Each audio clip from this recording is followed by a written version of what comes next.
ng bayan, maasahan anumang panahon.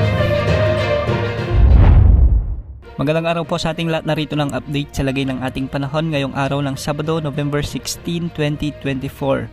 Patuloy na lumalapit sa Southern Luzon at Eastern Visayas ang sentro ni Bagyong Pipito habang nalalapit ito sa Super Typhoon category.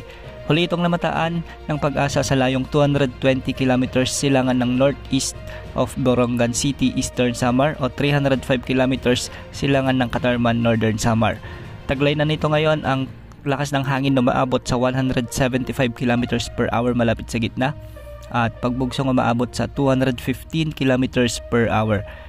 Kumikilos ito ng kanluran, hilagang kanluran sa bilis na 25 km per hour. Anumang oras ngayong araw ay posible nang umabot ito sa Super Typhoon, kaya pinaghahanda at pinag-aalerto na natin ang ating mga kababayan dyan sa may Samar at Bicol region. Dahil nga dito nakataas na ang Tropical Cyclone Wind Signal number 3 sa lalawigan ng Catanduanes, ang eastern portion ng Albay, ang eastern portion ng Camarines Sur, at ang easternmost portion ng Sorsogon. Sa Visayas nakataas din ang signal number 3 sa eastern portion ng Northern Samar at ang northernmost portion ng Eastern Samar. Nakataas din ang signal number 2 sa nalalabing bahagi ng Camarines Sur, ang nalalabing bahagi ng Albay, ang nalalabing bahagi ng Sorsogon sa may Tikaw Island, Camarines Norte, ang easternmost portion ng mainland Quezon Province at ang Polillo Island.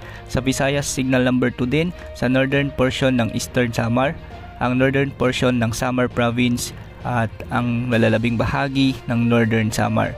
Samantala, nakataas din ang Tropical Cyclone Wind Signal number 1 sa halos buong Northern at Central Luzon kasama ng Metro Manila at ilang bahagi pa ng Calabarzon. Ayon sa Pag-asa, posibleng maglandfall si Bagyong Pipito sa kalupaan ng Catanduanes ngayong gabi o bukas ng madaling araw. Pero dahil may tinatawag tayong cone of uncertainty, posible ring maglandfall si Bagyong Pipito sa bahagi ng Camarines Sur, Albay o Sorsogon.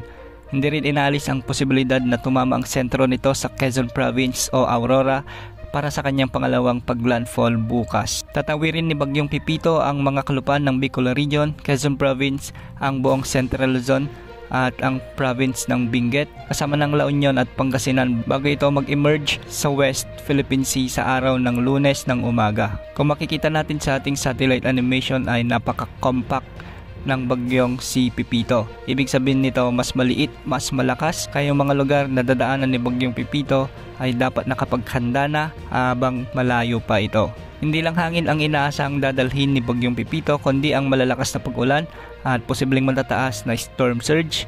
Kaya ang mga kababayan natin sa mga mabababang lugar at mga coastal areas ay dapat nang nakapaghanda at hanggat maaari ay nakapaglikas na para sa inyong kaligtasan. Inaasang lalakas si Bagyong Pipito ngayong araw bilang Super Typhoon category habang tinatawid ang makalapaan sa Bicol region.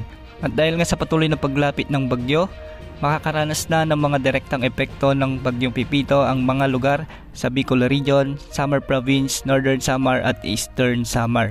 Posible ang mga pagbaha at pagguho ng lupa lalo na kung may mga umiiral na malalakas hanggang sa matitinding pag-ulan. Samantalang sa Metro Manila, Calabarzon, Marinduque at Romblon ay makakaranas na rin ng mga pag-ulan at pagbugso ng hangin dahil sa patuloy na papalapit na si Bagyong Pipito. Asahan na rin ang maulap na kalangitan na may mga kalat-kalat na pag-ulan at pagkidlat pagkulog sa Oriental Mindoro, Occidental Mindoro, Pampanga, Bulacan, ang lalalabing bahagi ng Visayas. Ito ay dahil sa trough o extension ni Bagyong Pipito. Samantala, papalayo na rin si Bagyong Ophel at anumang oras ay posible na itong humina bilang low pressure area. Ngunit nakakapekto pa rin ito sa bahagi ng Batanes at Babuyan Islands kaya makakaranas ang mga lugar dito ng maulap na kalangitan na may mga kalat-kalat na pag-ulan.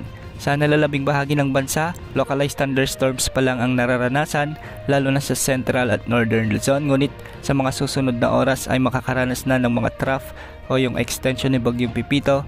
Kaya asahan na rin ang mga pag-ulan sa mga lugar dito sa mga susunod na oras. Yan ang update sa lagi ng panahon. Ito pong weather update ng bayan, maasahan anumang panahon.